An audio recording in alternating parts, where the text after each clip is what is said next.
Terima kasih masih bersama kami dalam Berita Aceh. Bagi Anda yang baru saja bergabung, kami sajikan kembali 3 berita utama hari ini. Hujan lebat yang mengguyur Kabupaten Aceh Tenggara menyebabkan banjir bandang menerjang permukiman dan jalan umum.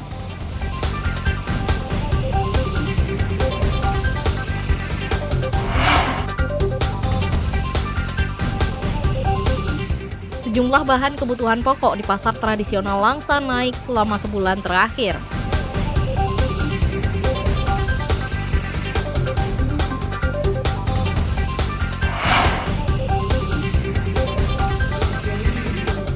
Debat publik terbuka pasangan calon Bupati Aceh Timur berlangsung seru dan saling mengklaim program unggulan memajukan daerah.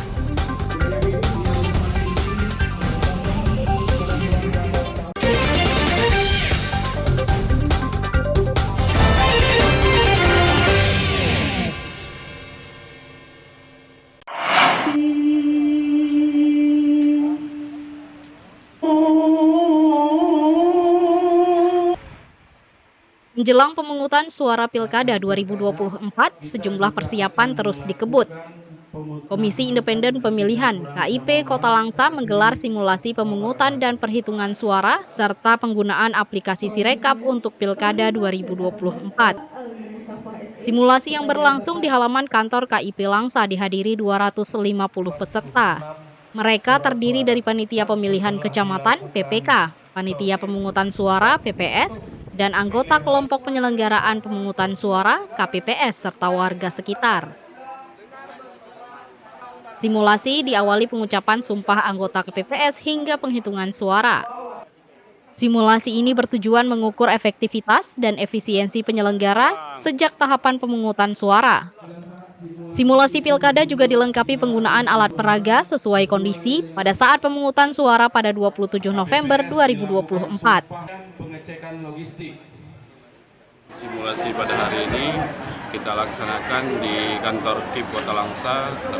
Ini merupakan bagian dari penguatan kapasitas bagi penyelenggara dalam menghadapi setiap persoalan pada saat tanggal 27 November 2024. Dan ini juga bagi kami laksanakan agar meningkatkan pengetahuan bagi seluruh tingkat badan ad hoc bagi penyelenggara.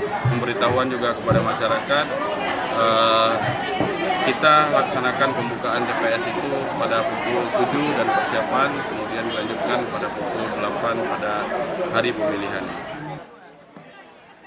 Simulasi sekaligus memberi pelatihan langsung kepada anggota KPPS serta calon pemilih. Dari simulasi akan bisa ditemukan solusi jika terjadi kendala saat pemungutan suara.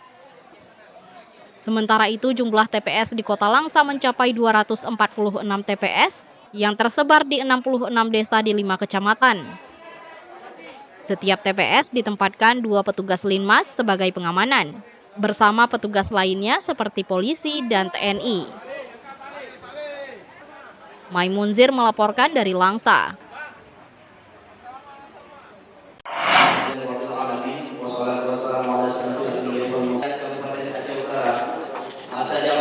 Empat pimpinan Dewan Perwakilan Rakyat Kabupaten (DPRK) dilantik. Pengucapan sumpah janji dan pelantikan berlangsung pada rapat paripurna terbuka DPRK Aceh Utara. Keempat pimpinan DPRK Aceh Utara periode 2024-2029 yang dilantik adalah Arafat Ali, politisi Partai Aceh. Sementara 3 wakil ketua masing-masing Jirwani Ibnu dari Partai Adil Sejahtera PAS Aceh, Asadi dari Partai Golkar dan Aidi Habibi dari PKB. Pengucapan sumpah dipimpin Ketua Pengadilan Negeri Lok Sukon, Ngatiman. Ketua DPRK terpilih Arafat Ali dalam sambutannya meminta penjabat Bupati Aceh Utara tidak membentuk struktur kepemimpinan perangkat kabupaten (SKPK) hingga pelantikan bupati definitif yang akan terpilih dari pelaksanaan Pilkada 2024. Langkah tersebut untuk memastikan stabilitas pemerintahan serta sinergitas dengan bupati baru. Saya rasa kan ini tidak lama lagi, saya rasa, ya kan? Cuma 3 bulan lagi. Jadi maka lebih optimalnya kan target kita kan 5 tahun ke depan.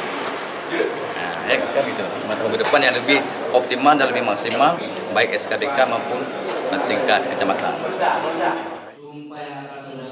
Sementara itu, penjabat Bupati Aceh Utara Mahyuzar menolak merespons konfirmasi awak media.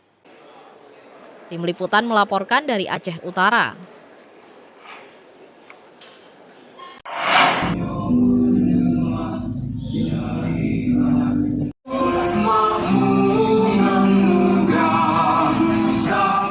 Tahapan Pilkada 2024 di Kabupaten Aceh Timur masih berlanjut.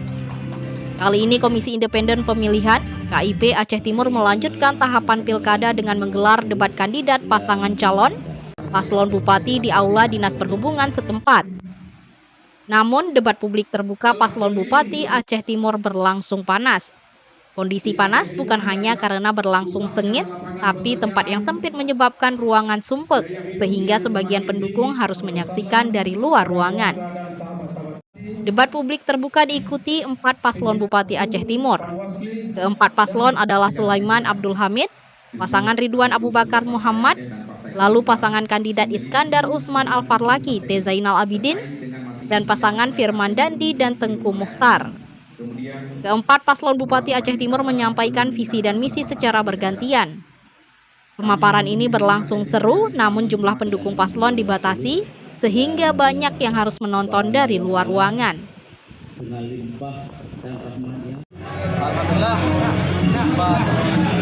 Alhamdulillah, aman, damai, karena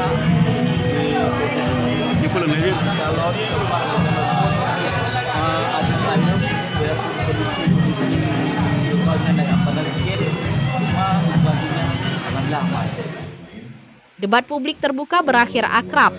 Para kandidat bupati berfoto bersama mencairkan suasana. Bahkan ketika keluar ruangan, antusiasme pendukung menyaksikan masing-masing paslon bupati cukup tinggi. Jalan di depan lokasi debat sempat macet total selama 1 jam. Maimunzir melaporkan dari Aceh Timur.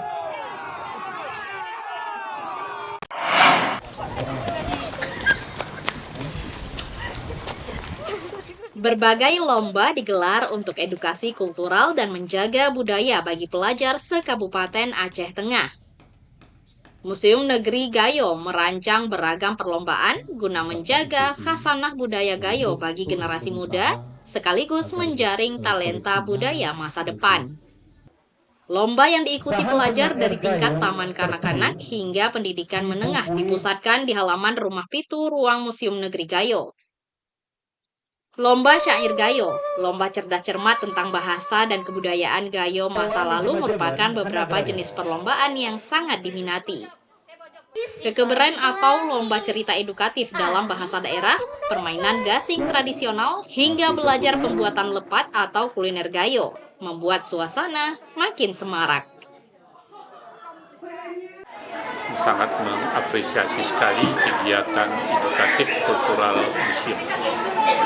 Jadi museum ini berada di bawah Dinas Kebudayaan dan Pendidikan Kabupaten Aceh Tengah. Jadi sebagian tugas pelestarian kebudayaan itu dibebankan ke Museum Pendidikan. Khusus untuk acara hari ini, ya kan, kegiatannya temanya adalah kultural edukatif museum. Untuk merebut juara, peserta mengasah kemampuan memahami budaya dan sejarah Gayo masa lalu dengan mendatangi sejarawan Gayo untuk menyerap ilmu. Hasilnya, Melisa, siswi SMA Negeri 1 Takengon, berhasil meraih juara pertama Lomba Cerdas Cermat bidang budaya Gayo. Alhamdulillah kami meraih juara pertama ini dengan ikhtiar yang luar biasa, bahkan kami cuma latihan dalam jangka waktu yang mepet Pak, 3 hari karena kami dikabari dalam waktu singkat Pak. Lanjut kami sampai meminjam buku Pak ke daerah Pinangan, yaitu ke MAK Pak, Majelis Adat Gayo Pak.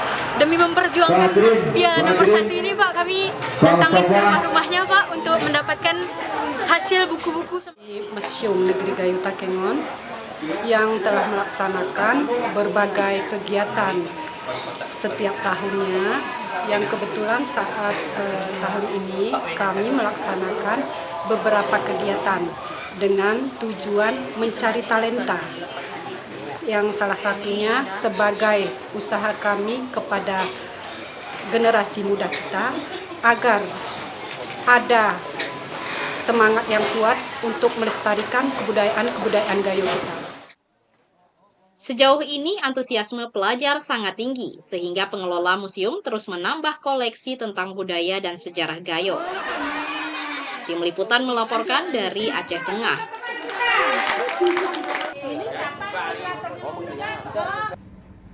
Informasi tadi sekaligus menutup kebersamaan kita hari ini. Saya Cika Mutiara dan seluruh tim redaksi mohon pamit undur diri. Selamat beraktivitas. Wassalamualaikum warahmatullahi wabarakatuh.